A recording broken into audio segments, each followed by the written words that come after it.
Hello everyone. आज हम एक नई सीरीज स्टार्ट करने जा रहे हैं जो कि फाइनेंशियल इंक्लूसिव स्कीम्स के ऊपर है।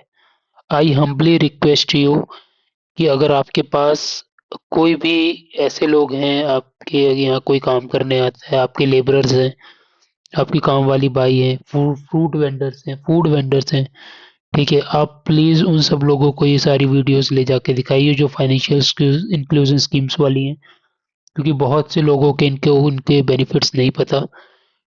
उन लोगों के लिए जिन लोगों के लिए स्कीम्स बनी हुई हैं, शायद उन्हें पता भी नहीं होता है कि ऐसी कुछ स्कीम्स एग्जिस्ट करती हैं।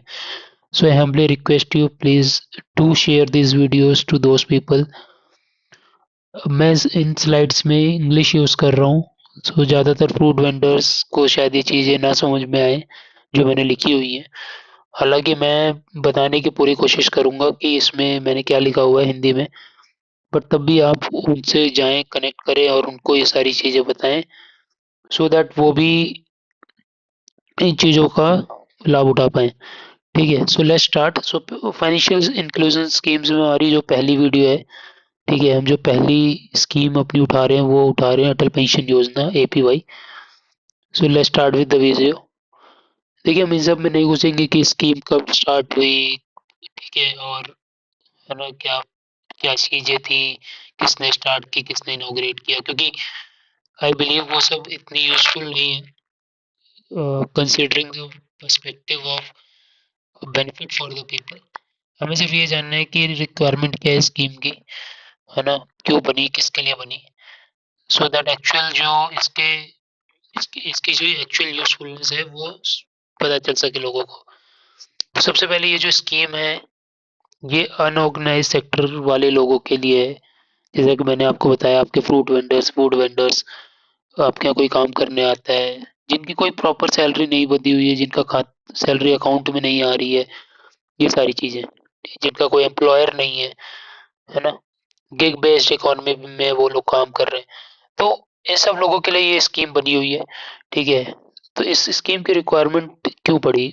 सिंपल सी बात है, देखिए, सबको अपनी पेंशन चाहिए होती है एक टाइम पे, है ना। आफ्टर 60 बहुत सारे लोग ऐसे होते हैं जिनके फिजिकल कंडीशन उन्हें हेल्प नहीं करती काम करने के लिए। शायद वो लेबरर्स हो सकते हैं, फिजिकल वर्क जो करते हैं बहुत ज़्यादा, ठीक है, इवन कोई भी हो जो मेंटली भी अपना दिमाग यूज़ करके भी काम कर रहा है, तो उसके लिए भी आफ्टर 60 वो काफ़ी टायरिंग हो जाता है। तो सबको एक पेंशन की रिक्वायरमेंट होती है। तो जो लोग ऑर्गेनाइज सेक्टर में काम कर रहे हैं, तो वो पेंशन अपनी क्रिएट कर सकते हैं एनपीएस के थ्रू, ठीक है। बट जो लोग अनऑर्गेनाइज सेक्टर में काम कर रहे हैं, जो कि 88% है टोटल लेबर फोर्स का हमारी कंट्री में, एज पर द एनएसएस सर्वे 2011-12, ठीक है, उन लोगों के लिए कोई ऐसी फैसिलिटी है ही नहीं जिससे वो अपनी इनकम क्रिएट कर सकें, ठीक है। तो ये एनपीएस स्कीम इस वजह से पिक्चर में लाई गई, सो दैट उन लोगों के लिए भी एक ऐसी फैसिलिटी बनाई जाए जिससे वो इन फ्यूचर अपनी कोई ना कोई छोटी मोटी अमाउंट की ही सही, लेकिन एक पेंशन क्रिएट कर पाए, उनके पास कुछ ना कुछ हो अ, अपनी दिनचर्या चलाने के लिए थोड़ा बहुत अमाउंट रहे, ठीक है। तो ये बेसिक सी चीज़ थी, रिक्वायरमेंट क्या है स्कीम की, इसमें यही था। अब हम स्कीम को समझते हैं, ठीक है। तो स्कीम में जो मेजर चीज़ है वो ये है कि आपको इसमें सिर्फ 1,000, 2,000, 3,000, 4,000 या 5,000 रुपये ही महीने में मिलेंगे 60 साल के बाद, है, ठीक है। ये 5,000 रुपये पर महीना, per month, is the maximum amount जो आपको मिल सकता है आफ्टर द एज ऑफ 60, ठीक है। और ये भी डिपेंड करेगा कि आप कितना कंट्रीब्यूट करते हो जब आपने स्कीम को ज्वाइन किया। तो ये एक मैं कहूँगा ड्रॉबैक भी है कि 5,000 से ज़्यादा आफ्टर द एज ऑफ 60 किसी को नहीं मिलेगा, क्योंकि अगर कोई अ, आज 18 साल का है, वो उसकी स्कीम में एनरोल करता है, तो 60 साल के बाद शायद 5,000 की उसके उसके 60 साल के होने पे 5,000 की कोई वैल्यू ही ना रहे, ठीक है। जैसे कि आज की डेट में 100 रुपये की कोई उतनी वैल्यू नहीं है जितनी वो 15 साल पहले, 20 साल पहले हुआ करती थी, ठीक है। तो ये चीज़ है।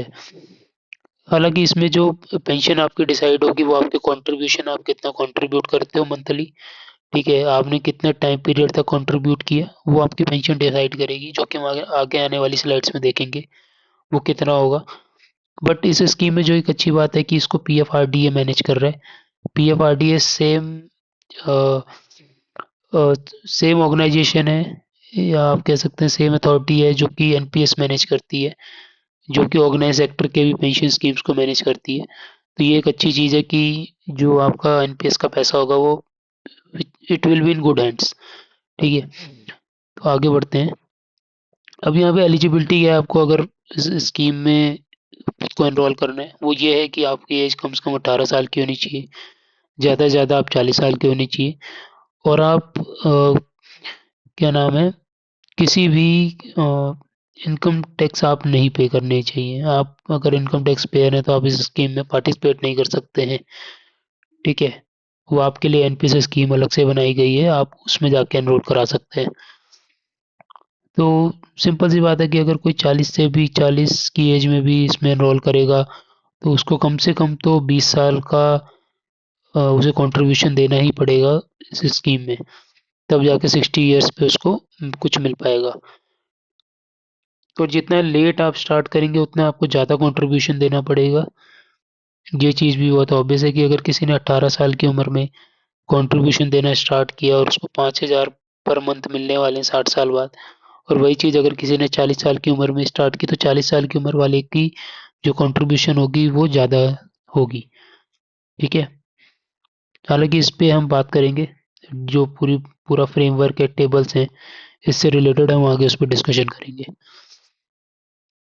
तो एलिजिबिलिटी की हम बात कर चुके हैं। इसमें एक और पॉइंट नोट करने वाली बात है कि पहले जो गवर्नमेंट ऑफ इंडिया है वो भी 50% को कंट्रीब्यूट करती थी, जैसे कि बाकी एम्प्लॉयर्स किया करते हैं एनपीएस में। एनपीएस में भी एम्प्लॉयर्स भी आपका कुछ हिस्सा डालता है, आप भी कुछ हिस्सा डालते हो, तब जाके आपकी पेंशन क्रिएट होती है। ठीक है, लेकिन इस चीज़ को डिसकंटिन्यू कर दिया गया आफ्टर 2019। अब इसके अलग अलग रीजंस हो सकते हैं, हम उस पर नहीं जाएंगे, बट करंटली एट प्रेजेंट ये चीज़ नहीं है पिक्चर में कि गवर्नमेंट भी कंट्रीब्यूट कर रही है। और हम बात कर ही चुके हैं कि ये स्कीम टैक्स पेयर्स के लिए नहीं है। और ये स्कीम को हम कहाँ पे जाके एनरोल करा सकते हैं, हम इसके बारे में भी आगे बात करेंगे। ठीक है, अब आते हैं एनरोलमेंट पे कि हम कहाँ पे जाके इसको एनरोल कराएंगे। तो सबसे पहले आपको इस स्कीम में पार्ट लेने के लिए आपका बैंक अकाउंट होना बहुत ज़रूरी है। ठीक है, आप वो चाहे जनधन अकाउंट खुलवा लीजिए या कोई नॉर्मल सेविंग अकाउंट खुलवा लीजिए, किसी से भी काम चल जाएगा। जनधन अकाउंट आपका ज़ीरो बैलेंस पे कहीं पे भी खुल जाएगा। ठीक है, आपको ज़रूरी नहीं है कि सेविंग अकाउंट ही खुलवाना है इसमें पार्टिसिपेट करने के लिए। ठीक है, तो उसमें आपकी ऑटो डेबिट फैसिलिटी लग जाएगी।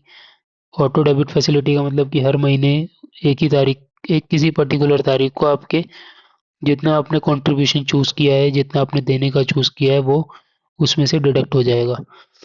ठीक है, हाँ, आपको ये ध्यान रखना है कि आपको उतना बैलेंस अपने अकाउंट में मेंटेन करके रखना है उस तारीख को, वरना आपको चार्जेस देने पड़ सकते हैं अगर आपकी एपीवाई की कंट्रीब्यूशन बाउंस होती है तो। ठीक है, एंड सिंपली आप जब जिस तारीख को पहली बार कंट्रीब्यूट करोगे, अगली बार भी आपको उसी तारीख पे अगले महीने कंट्रीब्यूट करना होगा। तो अगर आप कभी जाते हो एनरोल कराने तो सिंपली आपको अपना आधार कार्ड, आपकी जो भी केवाईसी डॉक्यूमेंट्स है, आधार कार्ड, ठीक है, आपके जो बेनिफिशियरीज हैं, स्पाउस हैं, नॉमिनी हैं, ठीक है, ये सारी चीज़ें आपको वहाँ पे दर्ज करानी पड़ती है, आधार कार्ड देना पड़ता है। ठीक है, तब जाके आप इस स्कीम में एनरोल हो जाते हो। हाँ, इसमें एक ये भी है कि आप अप्रैल के महीने में हर साल इस स्कीम में चेंजेस करा सकते हो कि आप अपना कंट्रीब्यूशन कम करना चाहते हो या ज़्यादा करना चाहते हो। ठीक है, मान लीजिए कि आप पहले 2,000 के हिसाब से दे रहे थे, तो अगर आप उसको 1,000 पे या 5,000 पे लाना चाहते हैं तो उसको आप चेंज करा सकते हैं हर महीने अप्रैल में। और जैसे ही आप इस चीज़ में एनरोल करेंगे आपको एक पैन नंबर मिल जाएगा। पैन नंबर एक ऐसा नंबर होता है जो कि हर किसी ने भी अगर पेंशन स्कीम में एनरोल किया है उसको मिलता है, और यही पैन नंबर ही है जो एनपीएस में भी ऑर्गेनाइज सेक्टर वालों को मिलता है। तो ये एक अच्छी बात है कि एक identification number, Pran number generate किया जा रहा है अनऑर्गेनाइज सेक्टर वालों के लिए भी। एंड ये in the long run government के डाटाबेस के लिए भी काफ़ी अच्छा होगा। एक ओवरऑल अनऑर्गेनाइज सेक्टर की ग्रोथ और उनकी, है ना, चीज़ों को आइडेंटिफाई करने के लिए कि वो किस तरफ जा रहे हैं, उनकी एनरोलमेंट कैसी है, बाद में रिकॉर्ड्स कैसे हैं। क्योंकि जब तक कोई हमारे पास स्ट्रक्चर्ड डाटा नहीं होगा चीज़ों को रिकॉर्ड करने का, हम उसके बेस पे अपने डिसीजंस नहीं ले सकते और उस पर एक्शन प्लान्स नहीं बना सकते। अब आगे बढ़ते हैं कि आप कहाँ पे जाके एनरोल करा सकते हैं। सिंपली मैंने आपको बोला कि सबसे पहला जो आपका मीडियम है एनरोल कराने का, वो आपका बैंक है। बैंक के अलावा आप micro finance, micro insurance agents के पास भी जा सकते हैं, म्यूचुअल फंड एजेंट्स के पास भी जा सकते हैं। तो ये सारे भी आपका ये काम करके दे देंगे। हालांकि सबसे जो प्राइमरी सोर्स ऑफ एनरोलमेंट है वो आपका बैंक से। अब आते हैं पेनल्टी पे। अगर आप मान लीजिए आपने 3 तारीख को आपकी कटनी है एपीवाई, बट आपके पास नहीं है अमाउंट, आप नहीं पे कर पा रहे हैं, तो उसके कुछ चार्जेस हैं जो कि यहाँ पे लिखे हुए हैं। ठीक है, आप यहाँ पे इजीली देख सकते हैं कि यहाँ पे जो हमारे चार्जेस अगर हम डिले करते हैं पेमेंट्स में, वो कैसे मटेरियलाइज होंगे। तो जैसे कि पहला ही लिखा है कि ₹1 per month for the contribution. अगर 100 रुपये तक का आपका कंट्रीब्यूशन है तो उस पर आपको ₹1 का चार्ज देना पड़ेगा हर मंथ का, जितने मंथ का आपका डिलेड होगा, जितने मंथ की आपकी पेमेंट नहीं हुई होगी। वैसे एक से अगर 101 से 500 रुपये तक है तो ₹2, 500 से 1000 तक है तो ₹5, और 1000 से भी ज़्यादा ऊपर है तो ₹10। तो आप यहाँ पे क्लियरली देख सकते हैं कि जो चार्जेस भी रखे गए हैं वो बहुत ही नॉमिनल रखे गए हैं गवर्नमेंट की तरफ से। क्योंकि गवर्नमेंट भी समझती है कि जो अनऑर्गेनाइज सेक्टर है उनकी कोई फिक्स्ड इनकम नहीं है, कभी होती है कभी नहीं होती है। तो कंट्रीब्यूशन का किसी महीने ना आ पाना एक जायज़ बात है। ठीक है, तो उसके बेसिस पे चार्जेस काटे गए हैं, ₹1, ₹2, ₹5, ₹10, जिससे कि बहुत बड़ा कोई नुकसान ना हो जो भी कंट्रीब्यूट कर रहा है एपीवाई में। अब आते हैं, अगर आपने बिल्कुल ही डिसकंटिन्यू कर दिया पेमेंट रखना, आपने वो खाता ही बंद करा दिया जिससे आपकी एपीवाई कटती थी, या आपने अ, क्या नाम है, बैलेंस ही नहीं रखा, तो क्या होगा कि आप अगर 6 महीने तक आपकी एपीवाई नहीं कटती है तो आपके अकाउंट को फ्रीज कर दिया जाता है। और अगर 1 साल तक आपकी एपीवाई नहीं करती है तो उसको डीएक्टिवेट कर दिया जाएगा, जो कि आपको फिर से एक्टिवेट कराना पड़ेगा। फ्रीज से अनफ्रीज भी करा सकते हैं। बट अगर 24 महीने बाद आपका अकाउंट, मतलब 2 साल तक आप कोई पेमेंट नहीं जाती एपीवाई की, तो फिर एक यहाँ पे सिनेरियो जो बनता है कि आपका एपीवाई अकाउंट क्लोज कर दिया जाता है। अब हम देखते हैं कि अगर रिकवरी की बारी आई, कि मान लीजिए आपके अकाउंट में पहले बैलेंस नहीं था, बैलेंस आ गया, तो एपीवाई की आपकी रिकवरी की जा सकती है। तो उस रिकवरी के बेस पे जो फॉर्मूला, जो तरीका यूज़ किया जाता है, फीफो मेथड का यूज़ किया जाता है, जिसमें कि first in first out basis पे मान लीजिए आपकी मार्च से लेके मार्च अप्रैल मई की जो एपीवाई की कंट्रीब्यूशन है वो नहीं आपने पे की। ठीक है, तो जब आपने जून में पैसा डलवाया तो आपकी पहले मार्च की पेमेंट है वो कटेगी, फिर अप्रैल की, फिर मई की। और हालांकि उसके साथ चार्जेस भी जो हैं वो काट लिए जाएंगे जो आपने नहीं जमा कराए हैं उसके। अब आते हैं एग्जिट प्लान पे कि आपने सब कुछ कर लिया, पूरे 60 साल तक आपने दिया भी, कंट्रीब्यूशन भी दिया, तो अब आप आगे क्या करेंगे जब आप 60 साल के हो जाएं, तो आपको कैसे इसका बेनिफिट मिलेगा।